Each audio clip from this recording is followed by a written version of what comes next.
التصعيد صعب جدا ومؤسف جدا ومع الأسف نحن نتوقع الكثير من الخطر. Israel is under attacks from Gaza against our civilians for years now. We tried everything, but we got terror in return. Enough is enough. We can do things which will be devastating.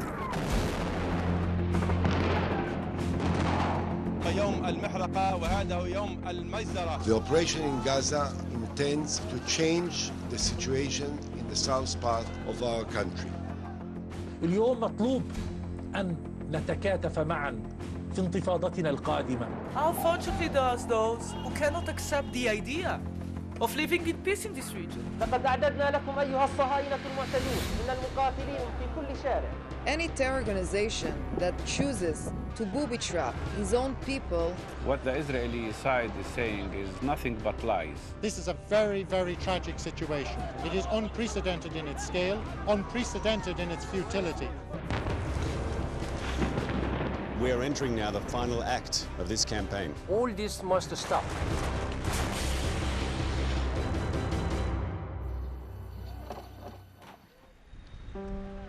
A year has passed since Israel's 22-day war on Gaza, but a global war of words continues to be waged. One that, like the war itself, threatens the long-term security of the region. Accusations have continued long after the din of war has subsided, and over the clamor of voices, the truth has become ever harder to hear. Truth is not relative. There is always truth and falsehood. If you have two contradictory claims, one of them must be wrong, the other must be right. Major Leibovich, first of From all, the early days of Operation Cast Lead, Israeli spokespeople made regular appearances defending the actions of their army. They were well versed in such tactics.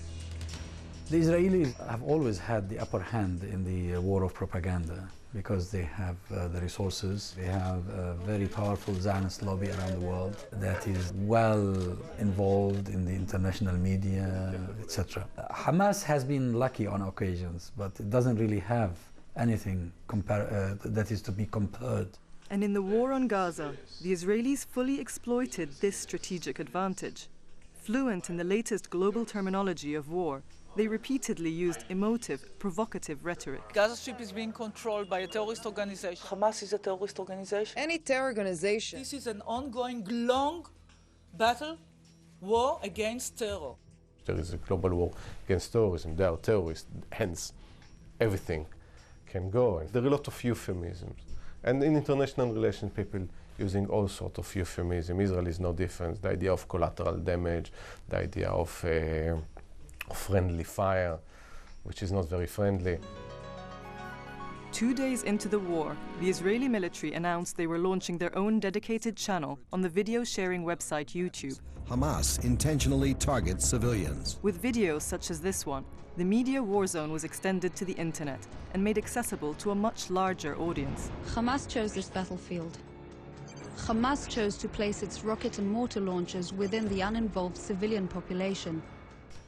It became YouTube's second most subscribed page, thanks to the Army Spokesperson Unit, a department of media-trained conscripts dedicated to presenting the Israeli perspective on the ongoing conflict. I believe the job of a spokesperson is to represent his client. In my condition, the client is the IDF, or the country of Israel. We're giving service to the press, basically, and we're also working with the press in order to promote our interests of the organization as well. So I would say it's a mutual working relationship. And it was a relationship that had to work well.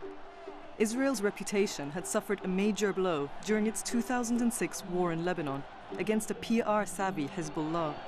But this time, the Israeli media machine was well prepared, and everyone was on message. Hamas, on the other hand, had a harder time getting their message across. Hamas tried to lift or uplift the morale of the people of Gaza and the supporters of Gaza around the world.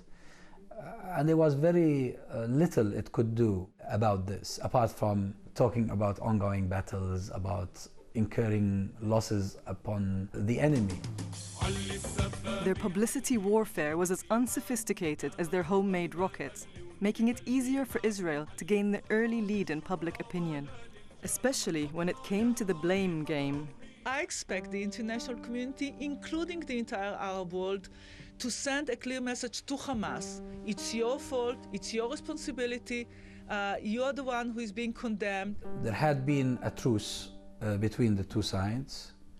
It was Israel who violated that truce in the first place. Then Hamas refused to renew the truce without guarantees, without certain guarantees, including the lifting of the siege and the opening of the Rafah crossing. When that failed, Israel started its attack, and Hamas was on the defensive. And Israel was able to wage its war while the Western world looked away.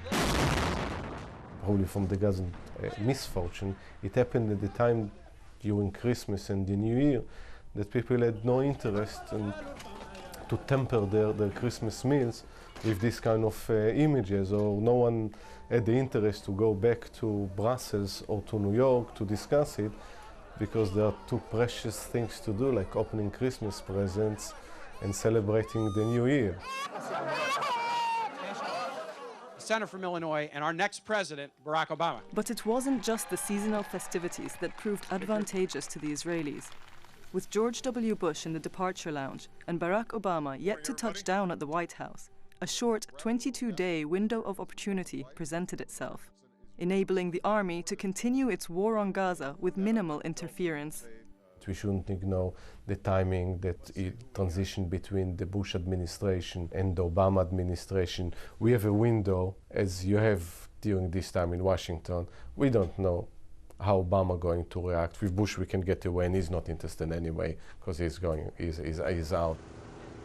As well as managing the message and the reaction to it, a good PR strategy also controls the media's access to information. And again, the Israeli government was well prepared. Foreign journalists were banned from entering Gaza. Unless already within the besieged strip, they were relegated to the other side of the border, on what became known as the Hill of Shame. But there were enough cameras around to chronicle the rising casualty count and to record and relay the extent of devastation as it happened. The Israeli propaganda campaign began to falter as the global TV audience was presented with scenes of death and destruction that were increasingly difficult to defend. You can explain as much as you like, but the situation on the ground speaks for itself. So yes, there is an Israeli, very well-oiled machine of explaining, as you would expect from any proper government. But on the other end, I think at the end of the day, especially in modern media, that all what you need is a camera somewhere that beams pictures. It will speak more than any spokesperson.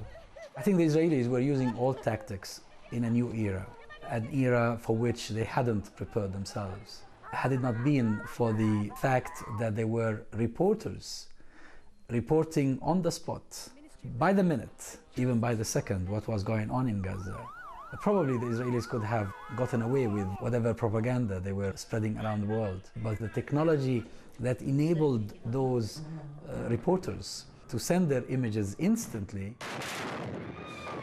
simply turned the propaganda machine futile at one stage. It couldn't deliver. And the viewing public in Israel was far from oblivious to the reality in Gaza. They were among the first to hear news of one deadly attack on a Gazan family.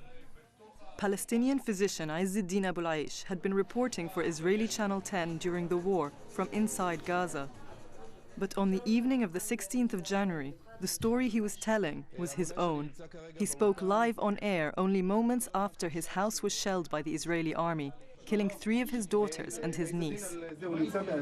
Viewers watched the Israeli journalist help the Palestinian doctor gain otherwise impossible access out of Gaza to get his remaining children treated. Anger wasn't only being directed at the main parties. During the war, opposition to the Egyptian government intensified as the Rafah crossing remained closed. Only a trickle of supplies and casualties needing treatment were getting through. نقول للنظام المصري أيها المسؤولون المصريون إن لم تفتحوا معبر رفح إن لم تنجدوا إخوانكم في غزة فأنتم شركاء في الجريمة. Some media think that Egypt, Saudi Arabia, and other moderate states are complicit in the attack against Gaza. In other words, they gave the green light to Israel to attack Gaza. Rifts between Arab nations were also coming to the fore.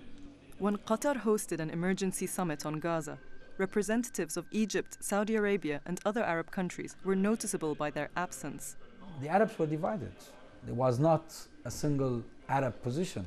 Two camps, one opposed to Hamas, one with Hamas. Generations that will come after us will look at this with amaze, with astonishment. How could that have happened in the history of this region? Arabs and Muslims, same nation, same race, same religion, same culture, same history, being divided in this manner.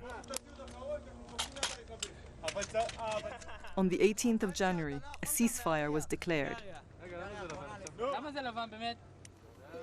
Journalists and human rights workers started entering the Gaza Strip. It was time to survey the damage caused by 22 days of bombardment. The military war on Gaza may have been over, but the war of recriminations had only just begun, and even media outlets were not safe. The BBC received thousands of complaints after refusing to air an emergency appeal for Gazans. And Israeli politicians were openly condemned for their military's actions. Öldürmeye gelince siz öldürmeyi çok iyi bilirsiniz.